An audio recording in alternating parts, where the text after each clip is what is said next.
Alhamdulillah kita sudah sampai di akhir dari 10 hari pertama. Dalam hadis yang masyhur, kita sudah hafal barangkali, tapi jarang dibaca orang. Orang senangnya hadis yang dhaif. Hadis yang dhaif membagi 10 hari pertama, kedua, ketiga.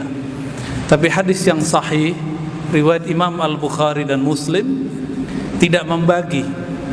Idza jaa Ramadan futtihat abwabul rahmah. Jika datang bulan Ramadan, maka dibukakanlah semua pintu rahmat. Tentu pintu rahmat yang Allah bagi untuk dunia. Allah itu dalam hadis Imam Muslim dikatakan inna lillahi mi'ata rahmah. Allah mempunyai 100 rahmat.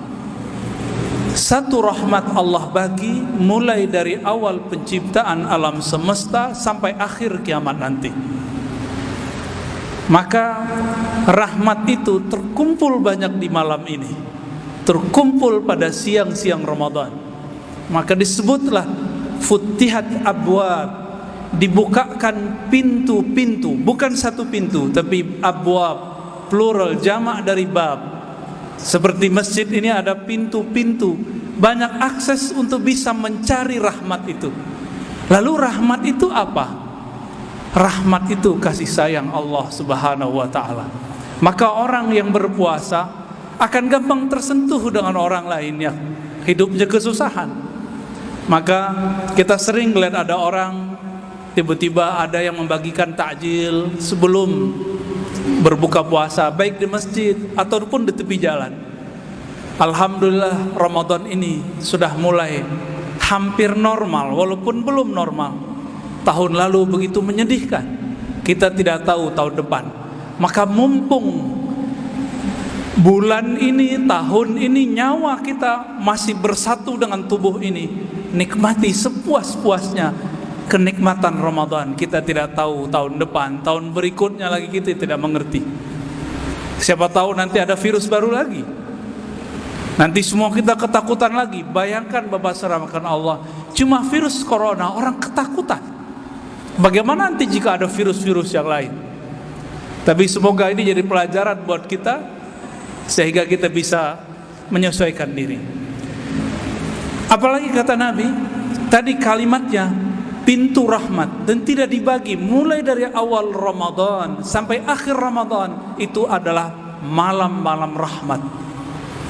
Makanya dalam hadis Imam Tirmizi Allah berfirman, ya baghiyal khair halumma, wahai orang-orang yang suka berbuat baik, ayolah kejarlah kebaikan itu. Satu nafas kita di bulan Ramadan ini ridha kepada Allah, itu ibadah. Satu lafaz tasbih kita saat ini itu lebih berharga daripada 1000 tasbih di luar bulan puasa. Bapak saudara makan Allah, ikhwan akhwat fillah. Di lafaz berikutnya Nabi SAW mengatakan, wa ghulliqat abwabun nar, lalu dikuncilah pintu-pintu neraka. Ternyata hadis ini dijelaskan juga oleh hadis Imam Tirmizi, hadis pertama dalam Kitabus Siyam Sunan Tirmizi. Apa maksudnya? Ternyata setiap malam Ramadan yu'taku, ya, akan dibebaskan penduduk neraka setiap malamnya. Ternyata nama kita ini Bapak saudara Allah sudah ada di surga, sudah ada di neraka. Ya masing-masing kita, nama kita ada di surga. Fulan bin siapa? Fulan bin fulan. Di neraka juga ada. Dan siapa yang malam ini dia qama imanan wahtisaban, dia melakukan qiyamul lail, siangnya qama imanan wahtisaban, maka namanya akan dihapus setiap malam. Semoga nama kita dihapus malam ini dari daftar ahli neraka. Tapi jangan senang dulu, tar besok setelah Ramadan bisa jadi muncul lagi namanya, karena kita kembali maksiat lagi. Lalu di ujung hadis ada dua versi. Yang pertama suffidatis syayatin, yang kedua sulsilatis syayatin. Dibelenggu, dirantailah syaitan. Ada anak muda bertanya kepada saya, kritis, tapi perlu untuk ukuran kita juga masih perlu kita pikirkan. Katanya syaitan dibelenggu, kok masih ada maksiat? Macam-macam lah penjelasan para ulama, para ustadz, para dai. Orang lupa, hadisnya ada. Apa kata Nabi? Inna syaitan yajri. Syaitan itu mengalir pada tubuh anak Adam, ya, majrad dam, pada pembuluh darahnya. Maka dalam potongan hadis selain Nabi mengatakan fadayyiqu, maka sempitkanlah, lemahkanlah majari, aliran-aliran darahmu yang merupakan tempat aksesnya syaitan. Ini yang sering saya ulang-ulang di beberapa kajian di luar, bahwa syaitan itu pernah meminta izin kepada Allah, ya Rabb, izinkan aku menembus kalbunya manusia. Apa kata Allah? Tidak. Tapi aku izinkan engkau untuk mengakses aliran-aliran yang menuju kepada jantung, yang kita sebut pembuluh darah. Maka di mata ini ada setan, Pak. Di telinga ada setan. Di lidah ini ada setan. Di perut ada setan. Di bawah perut apalagi setannya tambah banyak.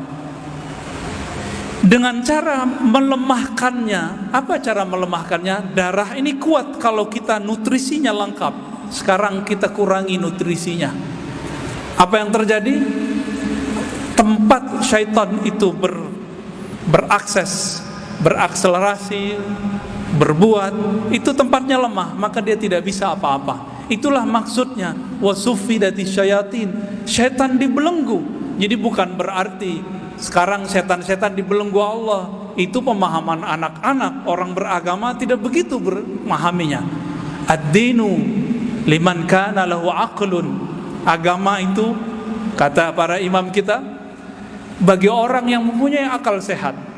Nah, hadis seperti ini jangan dipahami seperti anak-anak memahami setan dibelenggu. Tidak begitu. Setan itu dilahirkan, diciptakan. Setiap kali ada manusia lahir, maka Allah ciptakan puluhan, bahkan ratusan, bahkan ribuan setan. Jadi setan itu urusannya sama diri kita. Ketika orang berpuasa, maka setan yang ada pada dirinya sedang dibelenggu. Jadi siapa yang membelenggu? Lafaznya sufidat. Dibelenggulah setan. Allah membelenggu setan itu melalui manusia yang melemahkan jalur-jalurnya, akses-aksesnya, yaitu pembuluh darah. Lebih kurang begitu pemahamannya lah. Bapak saudara makan Allah. Dan ini dari awal Ramadan sampai akhir Ramadan. Dan siapa yang terus berpuasa setelah Ramadan, maka dia telah menggenapkan setiap bulannya, setiap pekannya melemahkan syaitan. Tapi hati-hati, di sini ada yang disebut oleh Imamuna Abu Hamid Al-Ghazali, sahib Ihya Ulumuddin. Apa kata beliau? Ada yang disebut al-mughtarrina min arbabil ibadat, orang-orang yang tertipu dari kalangan yang suka beribadah. Apa tertipunya? Berpuasa karena ingin sakti. Berpuasa Daud, nanti setelah puasa nih mau puasa Daud, supaya tajam kolbunya, bisa baca isi hati orang. Tidak sedikit juga saya ketemu orang puasa supaya rezekinya lancar. Lo apa urusannya? Gak ada urusannya, puasa-puasa, rezeki. Rezeki itu kata Sayyidina Ali karramallahu wajhah, imman ta'ti ilaihi wa imma ya'ti ilaik. Rezeki itu ada yang engkau menjemputnya, ada yang dia yang menjemputmu. Jadi nggak ada urusannya dengan puasa, ya. Orang puasa kalau nggak menjemput rezekinya ya tidak dapat rezeki. Kecuali kita sudah sampai pada makom tajrid, makom yang manis, seperti gula yang manis dicari oleh semut. Jika ada orang-orang yang sudah mempunyai kemampuan seperti ini, dia cukup diam-diam saja, maka nanti rezeki datang kepadanya. Ada orang seperti ini dengan cara dia bekerja di masa mudanya lalu tajrid di masa tuanya. Lain lagi dengan cerita ahli-ahli kolbu. Mereka ini melatih kolbunya setiap saat, sehingga ketika kolbunya sedikit berkehendak saja Allah kemudian mewujudkannya. Inilah yang dikatakan dalam hadis Imam Tirmidzi, man syaghalani dzikri an mas'alati, siapa yang sibuk menyebut namaku sehingga tidak sempat meminta kepadaku, termasuk mencari rezeki barangkali, maka aku akan berikan kepadanya ma'utiyas sa'ilun, apa yang diberikan kepada orang yang meminta, kepada orang yang mencari-cari, kepada orang yang bersusah payah berangkat pagi pulang sore. Dan gitu kita sudah lihat di mana-mana. Orang-orang ahlullah seperti Sayyidatuna Maryam, terbersit di hatinya mau buah apa Allah datangkan. Apakah kita mengingkari ayat ini? Tentu tidak. Maka kadang-kadang logika manusia kita harus kita kembangkan lagi, bukan dibuang. Dikembangkan menjadi logika-logika yang lebih kuat, logika ilahiyah, aqlul ilahiyah, akal-akal ketuhanan. Jangan hanya akal-akal insaniyah yang cuma terbatas kepada persoalan materi.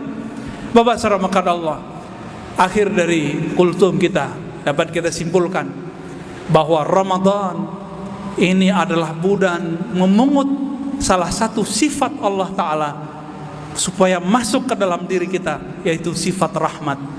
Dan yang kedua, di bulan ini Allah Tabaraka wa Ta'ala menutup neraka dengan cara menghapus nama kita dari daftarnya. Dan yang ketiga, syaitan dibelenggu dengan cara apa? Dengan cara kita melemahkan aksesnya. Jadi jangan salahkan syaitan kalau kita masih maksiat, berarti kita masih menyisakan senjatanya dan kekuatannya. Semoga Allah merahmati kita, semoga Allah membimbing kita ke dalam ridha-Nya. Amin ya rabbal alamin. Ja'alana Allah wa iyyakum minal muttaqin wal mukhlisin wal mukhlasin. Amin ya rabbal alamin. Wa sallallahu ala nabiyyina Muhammad. Assalamualaikum.